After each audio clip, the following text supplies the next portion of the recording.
Pada kesempatan kali ini kita akan membahas mengenai proses dari kegiatan kontrol atau kegiatan pengendalian.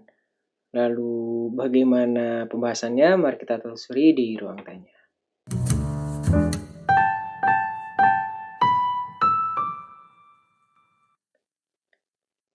Assalamualaikum warahmatullahi wabarakatuh. Langsung kita lihat pembahasannya. Kontrol terkait dengan kontrol. Definisi yang paling sederhana dari mengontrol atau mengendalikan adalah mendorong kejadian agar sesuai dengan rencana.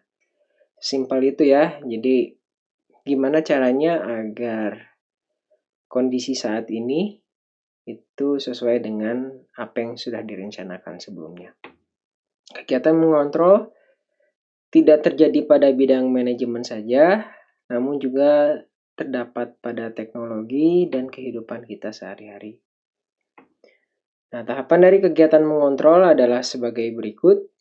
Yang pertama, kita membuat rencana terlebih dahulu. Setelah itu kita mengukur kondisi saat ini atau kondisi aktual. Selanjutnya kita akan membandingkan kondisi aktual dengan rencana yang telah dibuat. Setelah itu kita akan membuat atau melakukan kegiatan koreksi jikalau kondisi yang saat ini itu tidak sesuai dengan apa yang telah direncanakan. Nah, nanti akan kita balik lagi untuk membuat rencana lagi di masa yang akan datang. Ya, jadi ini seperti semacam loop. Seperti itu. Nah, kemudian kita akan membahas mengenai perspektif waktu dari kontrol. Kita bisa melakukan kontrol gitu ya. Ketika kegiatannya sudah selesai. Di kegiatan selesai baru diukur dan dibandingkan dengan rencana. Itu termasuk dalam kontrol yang diistilahkan dengan feedback control. Nah, kalau pengukuran dan perbandingan dilakukan secara berbarengan dengan kegiatannya, itu disebutnya dengan concurrent control. Concurrent ya, bersamaan.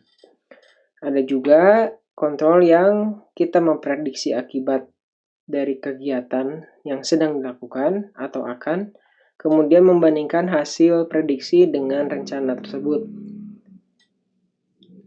Ini adalah feed forward control ya. Jadi ada feedback, ada concurrent, ada feed forward. Selanjutnya kita akan membahas mengenai karakteristik dari sistem kontrol. Harus memenuhi beberapa karakteristik berikut. Yang pertama adalah efektif, yang kedua adalah efisien, yang ketiga timely, keempat fleksibel, yang kelima understandable, yang keenam tailored, 7 highlight deviation, dan yang terakhir adalah lead to corrective action. Kita akan bahas satu persatu dulu, dimulai dari yang efektif. Efektif itu artinya mampu mengukur apa yang perlu diukur. Itu yang paling basic, harus efektif dulu.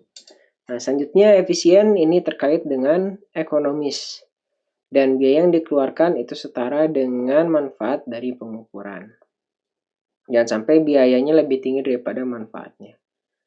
Kemudian timely ini mampu menyampaikan informasi pada waktu yang dibutuhkan. Ya, jadi tidak terlambat memberikan informasinya.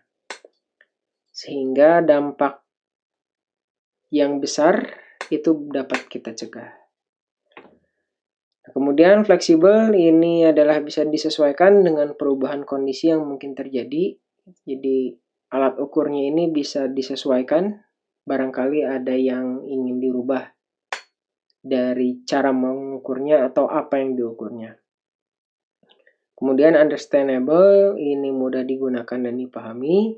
Kemudian tailored ini dapat memberikan informasi yang sesuai dengan tingkatan manajemen yang berbeda. Di top manajemen butuh datanya apa, middle datanya apa, lower datanya apa, ini dapat disesuaikan. Nah, ini sistem kontrol yang bagus. Kemudian highlight deviation.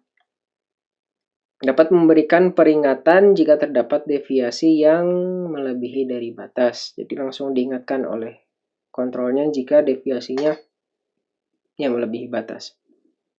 Kemudian ada lead to corrective action.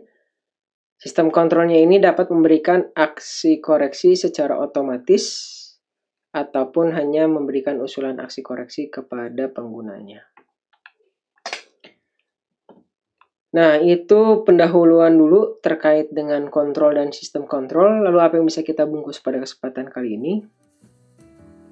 Telah dibahas mengenai definisi kegiatan mengontrol atau mengendalikan ya, tahapan proses mengontrol, perspektif waktu dalam mengontrol, dan karakteristik dari sistem kontrol. Sekian saja, terima kasih, mudah-mudahan bermanfaat. Wassalamualaikum warahmatullahi wabarakatuh.